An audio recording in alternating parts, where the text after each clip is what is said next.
One of my favorite gaming memories is from when I was pretty young, early teens I think. I was on a long flight and had along with me a PS1, the slimmed down version of the original PlayStation, which released in the year 2000.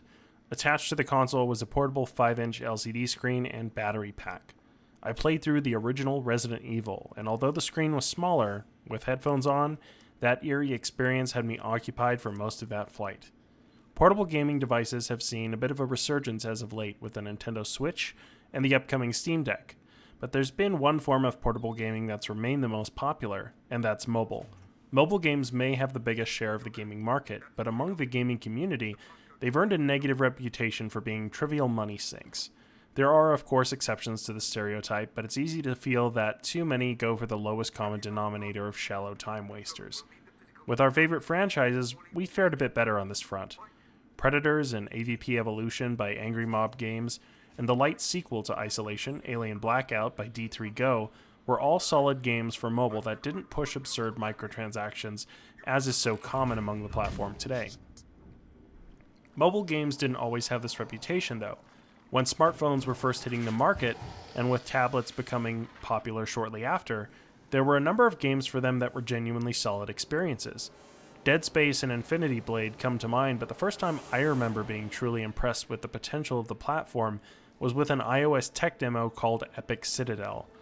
This short walking simulator showcased Unreal Engine 3 running on mobile hardware, and seeing it on the first generation of iPad back in 2010 showed that console quality experiences could be possible on a mobile device. I haven't been impressed to that extent with anything else I've played on mobile devices since, until now. So with that preface out of the way, I have an actual review to do here, right? The 2014 highly regarded Alien Isolation has landed on mobile devices. Having spent a good amount of time with the game now on both iPad and iPhone, Alien Isolation is the most impressive gaming experience I've had on the mobile platform. Yes, it's a port, but this game holds up and still has very impressive gameplay and visuals even by today's standards. Even more impressive is that it's running on mobile. It's getting hard to believe that Alien Isolation just passed 7 years old, but honestly, it's aged like a fine wine. It may be on a smaller screen, but with some good headphones and played in the dark, this release of the game feels just as terrifying. This is exactly the same incredible Alien Isolation from before.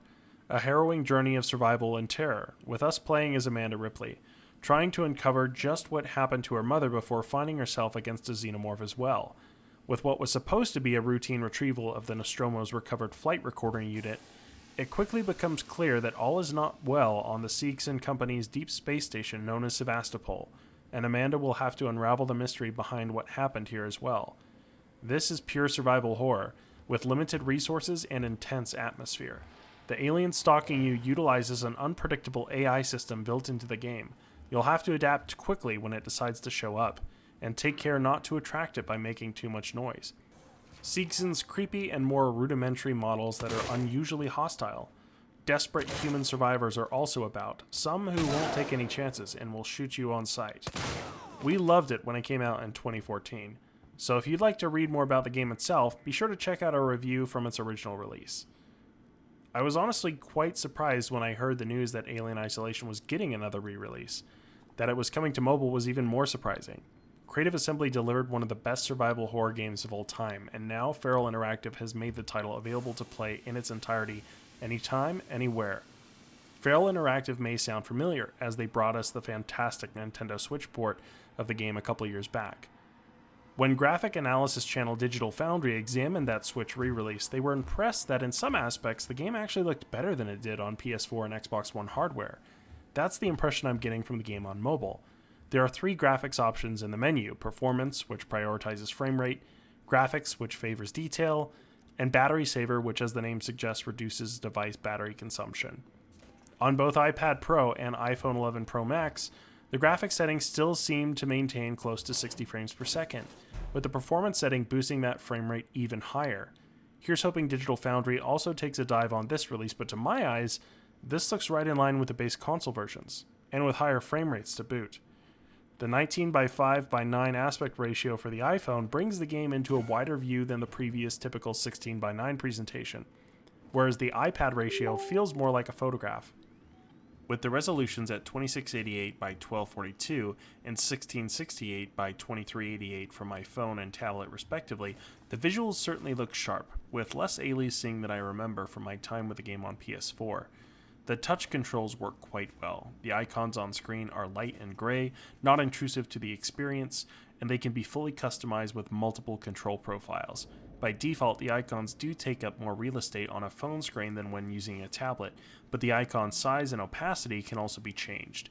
If your device has haptic feedback capability, these responses are integrated into the game and provide a response to the touch icon presses. Also supported are Bluetooth-enabled gamepads such as the DualSense, DualShock 4, and Xbox controllers. All the button input UI elements are changed accordingly when a controller is connected. The touch icons disappear, and it plays just as you would expect it to on a console. There was one control input that I couldn't find for the touch scheme, and that was how to change focus, where your depth of field shifts between the motion tracker and the area ahead. This worked just fine when using a controller though. Though I didn't have a chance to test it out, the game also features iPadOS compatible keyboard and mouse support. Between playing on a tablet and phone, I think the ideal experience for this release is to play on a tablet with a controller. Though with cloud saves, I was able to easily pick back up on my phone where I left off on my tablet. Something to keep in mind is that there are specific iOS and Android devices that support this game, which Feral has posted a guide for. The more recent your device is, the better the game is likely to look and run. This game does not currently support iOS Game Center achievements, so hopefully this is something that can be added down the road. The main game is ideal for sitting down with for a while, but the survivor mode lends itself nicely to shorter play sessions. I never managed to finish them all before, as some of them were quite tough, even after completing the main game on Nightmare difficulty. Racing for the best time while completing all side objectives can be a 10 to 20 minute affair, with the exception of the longer gauntlet type levels. Also more ideal for on the go are the two excellent DLC campaigns, Crew Expendable and Last Survivor, which recreate scenarios from the original film, featuring the original voice cast returning to reprise their roles.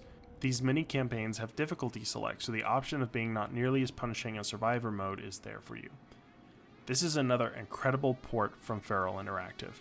Putting the entire game on mobile and having it look and play as well as it does is a significant achievement. Alien Isolation represents what mobile gaming could be if it tried. This is the full and uncompromised AAA experience of what's widely considered to be the best Alien game, with all the DLC included for $14.99 on your phone or tablet. That's insane. If you somehow have yet to play this, find yourself on a long flight looking for quality entertainment to escape into, or are wanting to revisit Sevastopol Station from the comfort of your bedroom on a dark and stormy night, Alien Isolation for mobile gets the highest recommendation. From Ridgetop for AVP Galaxy, I give Alien Isolation on mobile 10 out of 10. Thanks for watching. If you enjoyed this video, we always appreciate a like. And if you'd like to see more Alien, Predator, and AVP content, please consider subscribing. You can also find us on our social channels on Facebook, Twitter, and Instagram, or on our website at avpgalaxy.net.